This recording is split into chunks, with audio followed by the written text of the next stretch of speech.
चीज पता होनी चाहिए, कार्बन और हाइड्रोजन का एटॉमिक नंबर। कार्बन का एटॉमिक नंबर होता है 6। अगर मैं इसकी फिलिंग करूं तो पहली शेल में 2 इलेक्ट्रॉन रहे, सेकंड शेल में 4 इलेक्ट्रॉन आए। 6 में से 2 यहाँ गए, 4 यहाँ बचे। कायदे से उसे 8 चाहिए अपना ऑक्टेट कंप्लीट करने के लिए। ठीक इसी तरीके से हाइड्रोजन के पास कितने इलेक्ट्रॉन होते हैं? 8 ही होता है। अब वो यहाँ पे फिल हो गया। अब इसको अपनी k शेल पूरी करने के लिए 1 इलेक्ट्रॉन की जरूरत है। अब जो एक एटम है वो मैंने बीच में लिख दिया। इसके कितने इलेक्ट्रॉन है? 4। 1 2 3 4। अब इसी तरीके से जो मेरा हाइड्रोजन है, अगर मैं उसके इलेक्ट्रॉन को देखूं, ये रहा हाइड्रोजन, एक हाइड्रोजन ये लिखा, एक ये लिखा, एक ये, एक इलेक्ट्रॉन इसका ये रहा, इसका इलेक्ट्रॉन ये रहा, इसका इलेक्ट्रॉन ये रहा, इसका इलेक्ट्रॉन ये रहा। अब ये क्या करेंगे? इसने कार्बन ने अपने एक इलेक्ट्रॉन को इस हाइड्रोजन को दे दिया।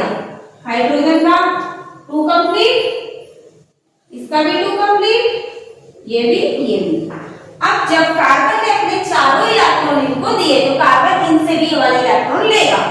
अब जब इसने ये वाले इलेक्ट्रॉन लिए तो कार्बन का भी ऑक्टेट कंप्लीट हो गया। 1 2 3 4 5 6 7 8। तो इसका स्ट्रक्चर कुछ इस तरीके से हमें देखने को मिला। जब 2 इलेक्ट्रॉन की शेयरिंग होती है, मतलब कि 2 इलेक्ट्रॉन का मतलब एक पेयर, और अगर एक पेयर है तो सिंगल बॉन्ड आएगा। अगर 4 इलेक्ट्रॉन है तो 2 पेयर की शेयरिंग हो रही है तो डबल बॉन्ड आएगा, और अगर 6 इलेक्ट्रॉन है तो 3 पेयर है तो ट्रिपल बॉन्ड आता है। तो यहाँ पे हमें 2 इलेक्ट्रॉन की शेयरिंग हो रही थी, तो इसमें सिंगल बॉन्ड आया। इसे लुईस डॉट स्ट्रक्चर बोलते हैं। अगर हम एक और एग्जांपल देखें CO2 का, अब जो हमारे ऑक्सीजन होता है उसका एटॉमिक नंबर होता है 8। पहले 2 आए, 2 में से 8 में से 2 में 6 बचा, सेकंड में 6 आ गए। पूरा करने के लिए उसे अपने 8 इलेक्ट्रॉन चाहिए। कार्बन की तो है ही 4, तो यहाँ पे क्या लिखा? कार्बन, और 4 इलेक्ट्रॉन लिख दिए हमने कार्बन के, 1 2 3 4। ठीक है। अब यहाँ पे एक ऑक्सीजन ये रहा, एक ऑक्सीजन ये रहा। ऑक्सीजन के बाहर वाली शेल में कितने इलेक्ट्रॉन है? 6। अब हमने ऑक्सीजन के 6 इलेक्ट्रॉन फिल करे। 1 2 3 4 5 6, 1 2 3 4 5 6। अब ये जो ऑक्सीजन है इसको ऐड करने के लिए 2 इलेक्ट्रॉन चाहिए, इसने इससे ले लिए।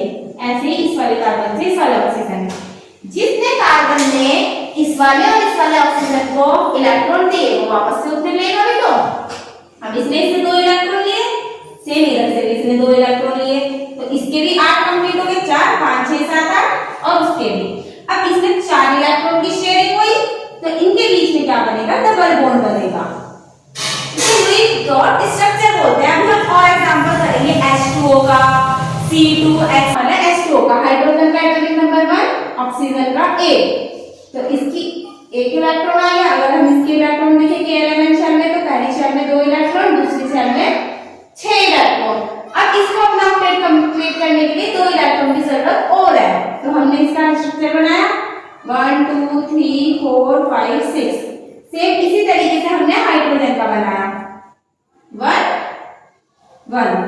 इसने अपना इसको दिया 1 इलेक्ट्रॉन कंप्लीट, इसने इसको दिया, इसका भी कंप्लीट। अब ऑक्सीजन ने जब 2 इलेक्ट्रॉन दिए हैं तो दोनों से 1 इलेक्ट्रॉन लेगा, तो ऑक्सीजन का भी क्या हो गया? कंप्लीट हो गया। तो ये स्ट्रक्चर कैसे बना? कुछ ऐसा हमें देखने को मिला। ये क्या होता है? हाइड्रोजन, वो वाटर का H2O का डॉट स्ट्रक्चर। अब अगर हम अपना अगला एग्जांपल देखें SO2, सल्फर का नंबर होता है 16। अगर हम इसको फिल करें पहली शेल में 2, फिर 8 इलेक्ट्रॉन, 10 हुए अभी, फिर कितने बचे हुए मेरे? 6, और होने कितने हैं? 8। तो 2 कमी है अभी। अब जब 2 कमी है, ऐसे ही हमने ऑक्सीजन का लिखा, ये लिखा ऑक्सीजन का, सल्फर 1 है उसे बीच में लिखा।